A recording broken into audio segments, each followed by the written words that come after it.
Rob Bro. He's your sports bro at kkam.com and the Talk 1340 app. You guys are not doing any pass blocking. You're just stepping aside and letting them walk in. Pop, pop, pop, pop, pop, pop, pop. That's what I want. All of you around that ball. What's wrong with y'all? Y'all play like some little girls. Y'all like y'all never played football before. These guys are nothing. You hear me? They breathe just like we do. Yes, sir. They sweat just like we do. Do you hear me? They went through 2 days. We went through 2 days in 110-degree heat. Yes, sir. I want you to hit everything to move. If the ref gets in your way, you hit him. Okay, then, let's play. But they're cheating us too. They're against us too. This is our team. This is us. Let's go right now. Let's get it off now. Let's go.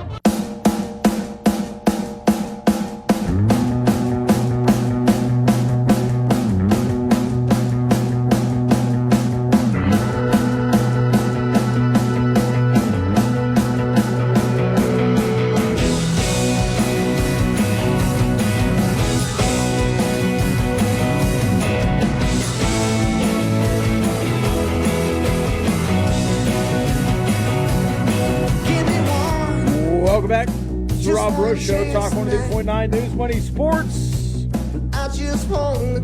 I am the host. You are the co-host. You can text in 806-855-3712. And just enjoy the ride. You already made it here, and I'm going down the same time. Big time action today on a Tuesday. You can text in on the Texas Rangers. They'll play again tonight against the Kansas City Royals. Nate Eovaldi on the mound for the Rangers tonight. I feel like that's one of those that could go either way. We'll also have the Texas Tech Red Raiders bark in the park tonight at Danlaw Field, or as Texas Tech now says, the Rip. Which is still a little odd to me. I thought it was the Law, but now it's the Rip. Even though the Rip, when I hear the Rip, it's the LCU basketball facility. Hey, you going to the Rip to watch Texas Tech baseball? No, I'm going to the Law. You can also text in about the food topic for Tuesday. This is something we do on the Raiderland. We generally allow text the rest of the hour on the Rob Bro Show if you wish. If you're going out of town, depending on where your out of town is, what is one place you have to stop at? If you're from outside the Lubbock area and you're coming back to Lubbock, what's the one Lubbock place you have to stop at? If you're on a trip around the country, if you're going international, tell me your destination. Tell me the one spot you have to stop at, the favorite you have. And we can do that today on the Rob Bro Show as well. For me, it used to be Pappadeaux. Used to be. But now I have boycotted all Pappadeaux. I've not been there since before 2021 when the boycott started. And you know what? We'll just have to see if I ever go back. It might have been 2022. Has it been a year and a half? Whatever it was, feels like forever. But I will not be going back to Pappadeaux. That used to be one of the places we had to hit, going to the Metroplex growing up. But no more. No more. Is what it is. But if you have a destination you have to hit every time you go somewhere, let me know on the text line, 806-855-3712. Jacob deGrom, wrist soreness. Now, it seems like he kind of pulled himself. Totally precautionary. But precautionary oftentimes turns into a 7-day stint. Missed spot in the rotation. A couple of missed spots in the rotation. He said he didn't want to change his mechanics through the soreness, which I agree with. There's no reason for deGrom to throw 80 to 100 pitches, 40 of those in discomfort, to beat the Royals. And for Dane Dunning to come in and complete the shutout and to extend your bullpen, which you needed because they were pretty rough after the Astros series. to basically get a complete game from Dane Dunning after the short start from DeGrom was huge. To just need 2 pitchers, your whole bullpen got a day of rest. Great outing. You can't say it enough from Dane Dunning.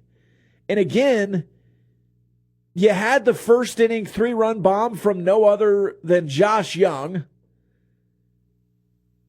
He's off to a pretty good start, by the way. We'll look at his on-pace numbers through 15 games today. But a 4-run lead in the 4th inning against the Royals, who just don't score, I'm fine with that precaution. Now, I'm even fine with him missing a start or 2. I want Jacob DeGrom, the Texas Ranger pitcher, in July, in August, in September. I don't really need him in April. Now, you have to keep pace. You can't be losing games if he's out. But if Dane Dunning can do that in a starting spot, and you don't have to send DeGrom down and you just kind of can survive it for a turn in the rotation, I'm down. If you do need to put him on the 7-day and let him rest, do it and bring up one of these young pitchers and let them have a turn. Or just put him in the bullpen and, again, let Dane Dunning start a spot in the rotation. Now, he threw 60 or 70 pitches last night, so he might need that time off, and you probably could just set him up as a starter. Dane Dunning has been a starter in his career.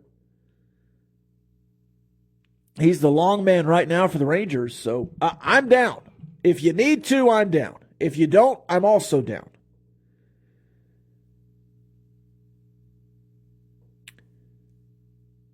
This texter, and I'm assuming it's Houston, Campisi's on Mockingbird, used to be a must-go. Haven't been there in at least 5 years now. Is that because it's gone downhill or you just haven't been there? Hey, by the way, if I go back to Houston, I just forgot the name of it. What's the Mexican food place right beside Minute Maid? If I ever go back to a game at Minute Maid, I will stop at that place. Kobo's, too. Kobo's Barbecue right there by the stadium. Both within walking distance. Both right there. The burrito tacos and the brisket quesadillas at Kobo's were unreal. Would definitely tell somebody to go there. This texter, you've been to Idaho Springs. If you've been west of Denver on I-70, it's just on the other side of Morrison, Colorado by Red Rocks. It's a pretty cool town. Not like Vail or crazy touristy like Breck. Also, Oxbow Pies and Palestine is great just down the road from Athens. Well, there you go. Rob, happy Eovaldi Day. To all who celebrate, happy Eovaldi Day, I say. The texter continues. Today is Bark at the Park for the Red Raider baseball team, which is the one game a year you can bring your dog into the stadium, which is awesome because my wife has been dying to catch a baseball game all season. Won't bring her collar and leash, though. They don't take kindly to that. Love you, Grande Pollo. A great relationship between him and his wife, I'm sure. Must-stop spot, Cooper's Barbecue in Llano. I think they actually call it Llano, but it's spelled Llano. I'm going to say it Llano. I love Cooper's Barbecue. And the first time I went there, I misjudged exactly the pricing. You just kind of walk up to the pit and say, take a little of that, little of that, little of that. And they just kind of, this much, and they kind of cut it off. And then they charge you by weight at the end. You're like, that was $45 worth of barbecue. I'm sorry. You got to share it family style, though. But it's not that difficult to accidentally spend $45 worth of barbecue, though. No, it's not. It really isn't. And generally worth it. Especially at Cooper's. Cooper's is very good. And that is the best Coopers, by the way. There's several Coopers. That one's the best. And Yano Lano. What is it? What is this one you sent me? I was trying to look up the Mexican places around the Minute Maid. Oh, no, I don't believe either of those were it. I think it was a lady's name. Fabian's Latin Flavors, though, sounds good. Irma? Irma's. There it is. Irma's Originals. Irma's Original. Yeah, the original one. Irma's, yeah. In Dallas. Oh, Mockingbird. Yeah, it's in Dallas. Okay. Campese's was there right by the station for a while, too. I think not for long, though. That place has been a lot of things, this building right by the station. My favorite location there was the Zucchinis back in the day. I don't know if you're a big salad bar guy, Connor, are you? No? I love a good salad bar. Especially when you can get like baked potatoes and other things at the salad bar. Zucchinis, very good. Very good. Super Salad, I guess, is the one left in Lubbock. I've not been to a Super Salad in a long time. My favorite salad bar in Lubbock, Texas is Brian's Steakhouse. No free ads. That's the one I thought of as well, actually. Oh, man. Those little cornbread sticks. Where else can you get canned spaghetti and green beans on the salad bar waiting for your steak? I don't generally go for the spaghetti. You could also get like a plate of nachos, which is what my nephew opts for every time. It's an interesting spot there. That salad bar has some delicacies as well. All right, we'll take an early break. Texas Rangers. We'll talk about Grand Canyon coming in as well for the Texas Tech Red Raiders. It's the Rob Rose Show. Talk 103.9 News, Money, Sports.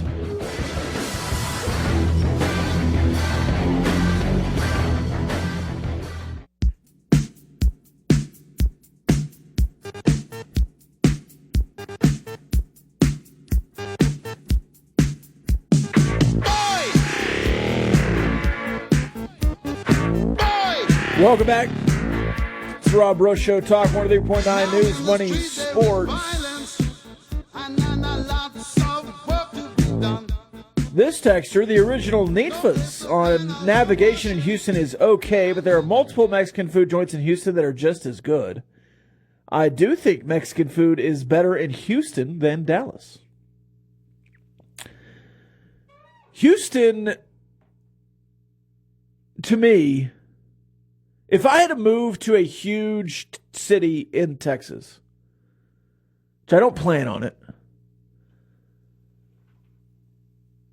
Now, Dallas obviously would be high on my list because of the Cowboys, the Rangers, the Stars, the Mavs. I mean, if I'm trying to watch pro sports, it's a Dallas team. But I have really enjoyed my last couple of trips to Houston.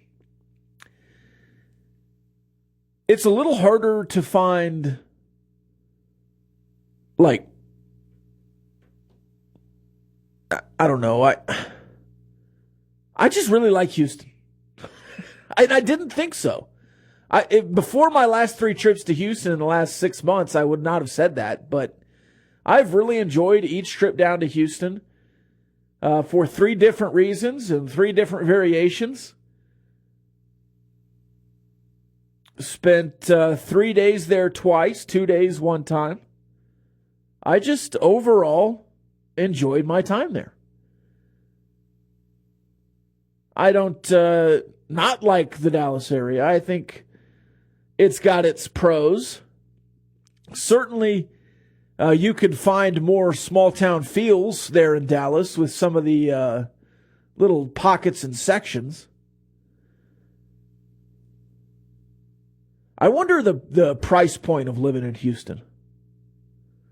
I've not thought about or tried to think about living in either of those places. I wonder if it's expensive living in Houston compared to maybe like a Fort Worth or a Frisco. Especially compared to Lubbock. If I'm leaving Lubbock, which is notoriously less expensive than other places. But as far as like big cities go, I would say Houston and Dallas are probably pretty comparable. Texas Tech Red Raiders will play Grand Canyon this week in the midweek. And you've not been great against Grand Canyon lately, or really historically, if you're Texas Tech.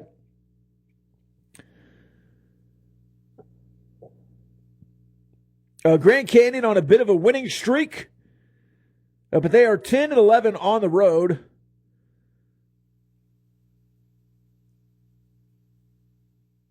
Against the Red Razors. Sorry, let me re-say this. Texas Tech 9-2 all time against Grand Canyon at home. 10-11 on the road against Grand Canyon. I was reading the wrong thing there. But you are 0-4 in your last 4 against Grand Canyon. 0-2 last year in a midweek series in Grand Canyon. You also lost 2 in Lubbock in 2015. The only 2 you've lost in Lubbock. Before that, you played them in 98 in Phoenix. Got a win.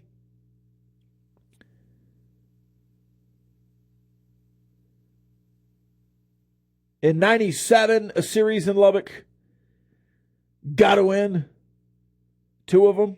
In 95, a 3-game series in Lubbock. Swept. In 93, a 3-game series in Lubbock. Swept. And then he kind of went back and forth for a while there in Arizona. You played him in 84 in Lubbock. Got a win. But 9 of the first 10 were in Phoenix. And you just about split with them from the 70s to the 90s. Then you started playing them a little more in Lubbock. Glad to not be in Phoenix this year. That place, it wasn't a bad looking stadium field. It certainly was dark on the broadcast and otherwise. The lights just were not very bright that first night. I do think that added to some of the struggles there. Coming in, these 2 teams are pretty similar record-wise. 25-12 is Texas Tech. 20-15 are the Grand Canyon Lopes. 11-7 in the WHAC. Texas Tech right at 500, 6-6 in the Big 12. The rankings all favor Texas Tech. Grand Canyon not ranked, not high in the RPI. Texas Tech's not high in the RPI either, but they're, twice as good as Grand Canyon. In the grand scheme of things, this series probably does not give you too much good or bad. Certainly more bad than good. If you lose one of these, you would like to sweep. You would prefer to sweep. But really, all Texas Tech needs to do is win their Big 12 games from here on out. And that weekend series against Sam Houston is pretty important as well. But a split here, and you're looking fine. Now, you would love to win tonight to lessen the pressure tomorrow. Both pitchers tomorrow, a TBA. Today, though, it's Tabor Fast, who is not factored into a decision, has a 6.04 ERA against Carter Young, a right-handed pitcher, 7.59 ERA. Texas Tech's lineup today probably, and this is just the projected lineup, this is what was going on this weekend, though you've seen some midweek changes and ups and downs and differences in the last couple of weeks from Tim Tadlock and his team. But if you look at this weekend's lineup, it's Hester, Coleman, Harrelson, Bazell, Cash, Green, White, Vuletic, and Lopez. Vuletic there in right field. Vuletic hitting .350.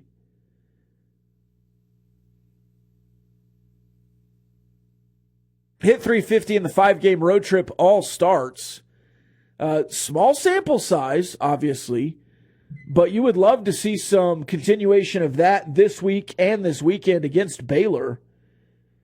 Gavin Cash is third in RBIs in the country, third in home runs in the country. Sorry, tied for sixth in the country in home runs. First in the Big 12 in home runs. Kevin Bazell, tied for third in the NCAA in doubles, leads the Big 12 in doubles. Gage Harrelson has 21 multi-hit games.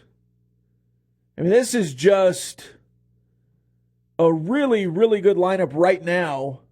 And if you can get Ty Coleman some consistency, which kind of out of nowhere he really had last year as one of your better batters last year, if you can find him consistency there in the 2-hole, and then you have Nolan Hester as a 24-game on-base streak, batting .361, batting even better in the Big 12, incredible on-base percentage. If you can get some of that consistency from Ty Coleman, he really solidifies your lineup. And then if you flip it over and have Vuletic and Lopez, obviously you need Hudson White to kind of get back in Big 12 form from last year. But, hey, let's see what happens this week. I think you have a really good opportunity today and tomorrow to continue some momentum or get back some momentum from the weekend and the road trip. You played, a Big 12 team is going to be better than Grand Canyon. I think Oklahoma is a little bit misjudged on their record. Stanford, one of the top 15 teams in the country, you split with them. You should sweep Grand Canyon. You're a better team than Grand Canyon. Hey, it's baseball. Anything goes. But you do have an opportunity here against Grand Canyon to get some things continuing in the right direction. I think Ty Coleman had a good road trip. At least you've had him there in the 2-hole for a week. I think you'll keep him there. There was a lot of changes last week. You might see some stuff today, but I would assume Tim Tadlock has found a lineup to move forward with through the end of the year, hopefully. Tabor Fast again starting today. We'll give you some more Tabor Fast numbers when we return. He's been interesting. We'll talk about it when we come back. It's the Rob Breaux Show, Talk 103.9 News, Money Sports.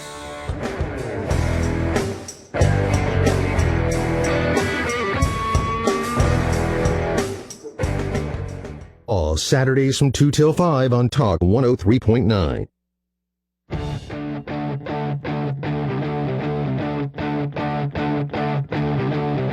I said the Joker is a wanted man that makes a way across the land. I see him sifting through the sand, so I'll tell you all the story about the Joker and the thief in the night.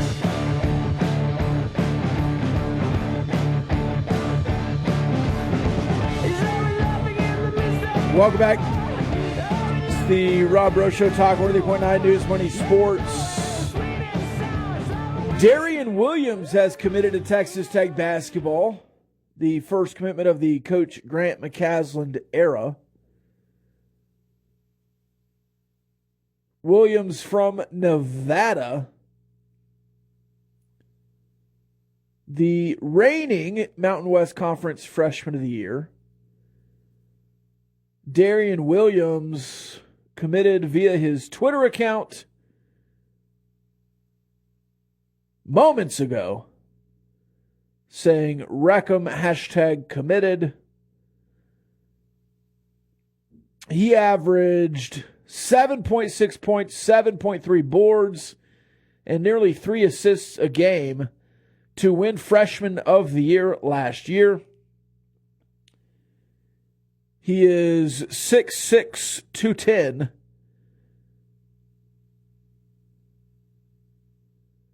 played at Bishop Gorman in high school and moved on to Nevada last year, the hometown team, before moving on. Well, I guess not technically hometown.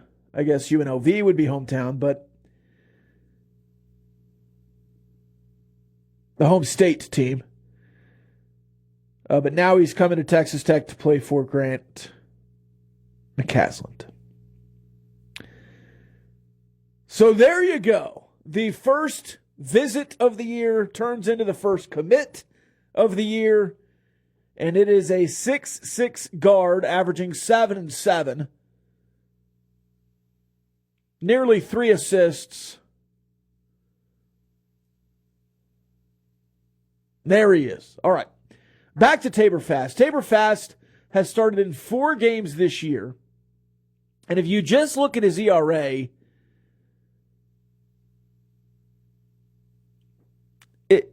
it's man, he's struggled in a couple of games, okay? Against UT Arlington in a win, he pitched an inning and a third and gave up 4 earned runs. Against Oklahoma State, 3 2/3 innings, 1 earned run, but he walked 3. Against Iowa, he came in and just walked 3. Got 1 out. Before that, at A&M, in the Houston Shriners Classic, he pitched 4 innings against Texas A&M, gave up 1 earned run, but walked 5 and hit a batter. Against Western Illinois, 7 hits, got 4 runs in 5 innings, though. And that was in a game you won against Western Illinois. He also has 3 appearances he didn't give up a single run. Going back to that Oklahoma State appearance, 3 2/3, 2 hits, 3 walks, 1 earned run, 71 pitches. That's probably his best start of the year. Fast is a freshman from Washington, one of, if not the best prospect to commit to a college from the state of Washington, one of the top high school prospects last year, a two-way player, has played some defense in right field and some defensive situations in the last month. I don't believe he has an at-bat. If he does, he's had an assist and 2 putouts. But I don't think he has any at-bats. Either way, primarily as a pitcher this year, who has struggled with command. He's got at least 1 walk in all 7 outings.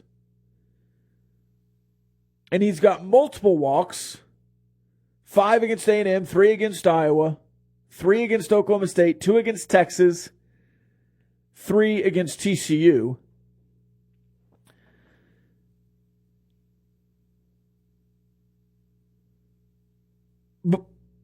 But I will say this. 20 walks to 16 strikeouts in 7 appearances.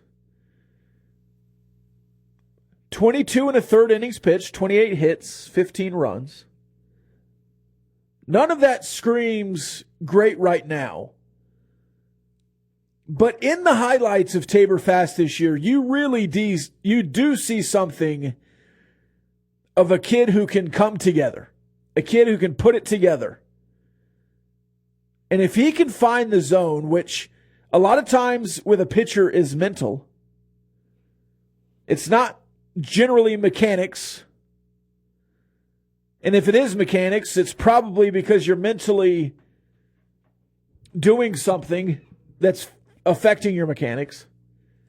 Pitchers are head cases.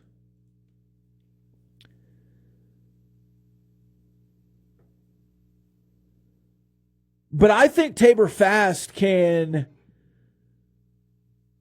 put it together. And this is a really good opportunity for him to show that, especially Now, maybe not this weekend if he has a good day today, but there's an open rotation spot for the weekend in Big 12 play. Absolutely an open rotation spot.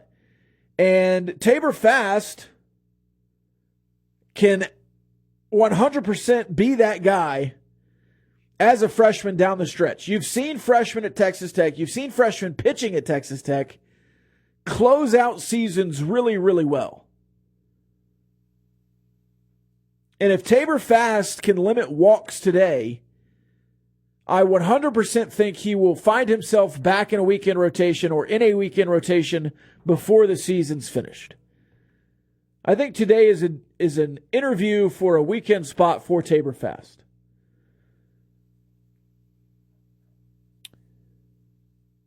This texter, Houston would be great if it wasn't for the humidity, but I agree with you, bro. I'd rather live in Houston than Dallas because it's humid and hotter than Hades. At least with Houston, you can go to the Gulf and fish.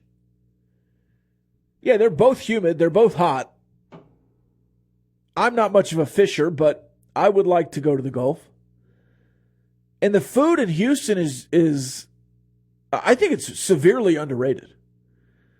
The cultural mishmash in Houston with the Cajun, the Vietnam, the Mexican food, the soul food. I mean, that is just a great mix to be going down there and enjoying. And from landlocked Lubbock, I really do enjoy some fresh seafood.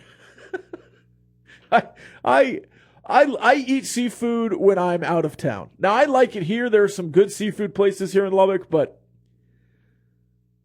I much prefer to get my seafood on the road in Gulf towns. Another texter, Plainsman in Dallas, says, so it begins. Mountain West Freshman of the Year commits to Texas Tech. Long, great defensive upside. Yeah. And again, you're going to hear some key words with McCaslin recruits. And in a lot of ways, you're just going back to what worked for Mark Adams.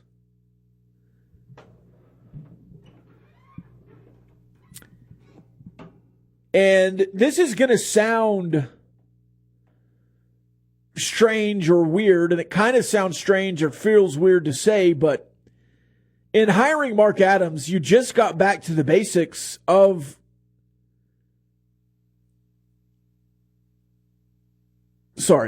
when hiring McCaslin, you got back to the basics of Mark Adams. Because a lot of what he does is Mark Adams based. It's just without the off-court drama. Allegedly. We'll see. There does seem to be a little bit of drama in the Jalen Tyson in the portal, out of the portal, but in the portal stuff. But I do think that McCaslin coming in, you're going to hear a lot of what you heard in the recruiting class of Mark Adams' first season. I mean, you went and got a bunch of 6'6" guards that were long and offensive players that had great defensive upside that just hadn't been asked to play tough defense yet, and you thought you could come in and make them buy in. You went and got high culture guys. You went and got high character guys. And you went away from that this season. Not to say anything about anyone's character, but you certainly didn't fill a team with 6'6" guards like you did the previous year. Or go after an offensive big that could buy into the defense, or at least not one that was healthy when he got here.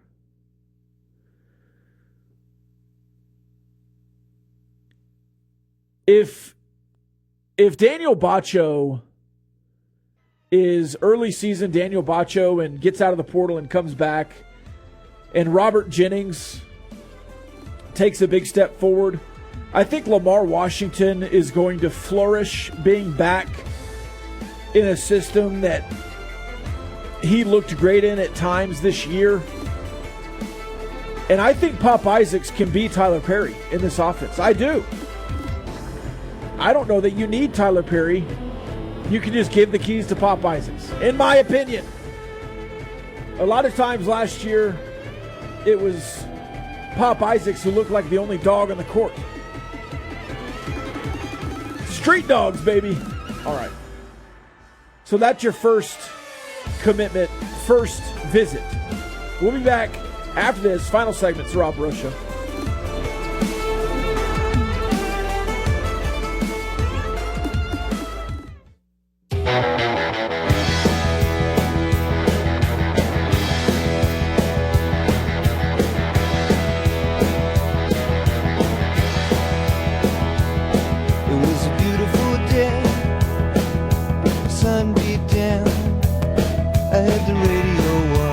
Welcome back. I was driving. Final segment here on the Rob Rose Show. Talk 103.9 News, Money, Sports. Couple of things left to discuss. The Texas Rangers starter Jacob deGrom leaving last night. Not worried yet. I reserve my right to be worried, though, about Jacob deGrom. And any of his injuries that don't seem bad in the moment. Reserve my right. I will try not to be upset. The Texas Rangers, though, 10-6 in the AL West. First in the AL West. The Kansas City Royals 4-13, fifth in the AL Central. So not a great matchup for them. Though tonight, Eovaldi versus Keller. Brad Keller's been their best pitcher. They're 4-13. He has 2 of their wins. This matchup against, I believe you had this same matchup between these two teams. You know what? Let me, this is something I should have prepared for. The last time the Texas Rangers and Royals played, like 2 weeks ago, you had Eovaldi pitch, against Brad Keller, and the final was 10-1. Eovaldi, 5 innings pitched, gave up 6 earned runs, struck out 7. Brad Keller, 6 2/3, gave up 3 hits and the single earned run. Also struck out 7. So you're getting a little revenge here, hopefully. If you're the Rangers. Taylor Hearn was sent down. He had a poor outing against them as well. 2 walks, 4 earned runs, 4 hits. And then you shut him down with Kennedy and Hernandez. But you had a pretty clean bullpen from Clark and Yarbrough from the Royals this last time out. Again, one of their 4 wins. At the time, the Texas Rangers were 7-4, 10-6 currently. Lost one of the Royals, one of the Astros since. So a rematch of the loss in last series, and then you'll have a new matchup tomorrow. At least in this year's sense, but we'll talk about that one tomorrow. I do think that Eovaldi bounces back. If he doesn't, starting to be a little worried about Eovaldi. Now, again, I reserve the right to be worried about anything for the Texas Rangers, but right now, at 10-6,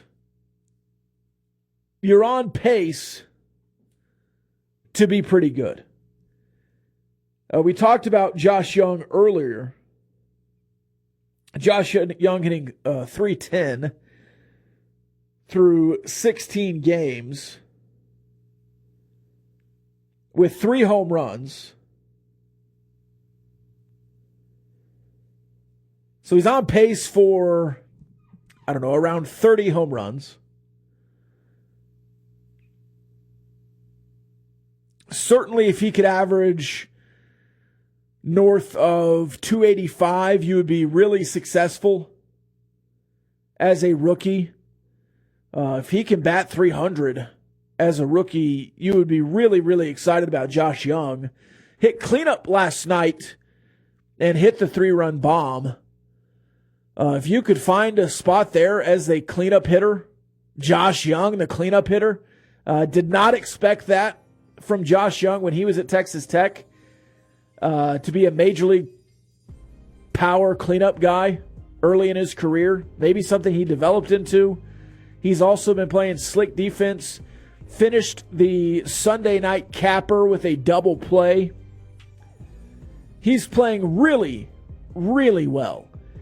And if he can unlock that power and keep it there and hit 30 home runs as a rookie, I mean, you're just incredibly excited for that. Incredibly.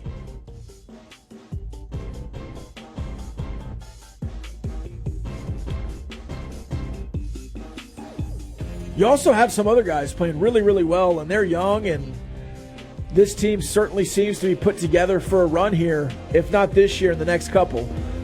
It's hard to not be excited about the Texas Rangers right now. That game tonight at 6:40, the Texas Tech game right around then as well. Again, it's Bark in the Park at the Riplaw. But I believe you have to register your pet before you go. So don't just show up with the dog. You got to make sure they know who it is. We'll be back tomorrow. I've been Rob Burrow. I'll be Rob Burrow. See you on the radio at 11 a.m. The views and opinions expressed by the participants on this Talk 1340 program are not necessarily the views of Talk 1340, its advertisers, staff, management, or Town Square Media.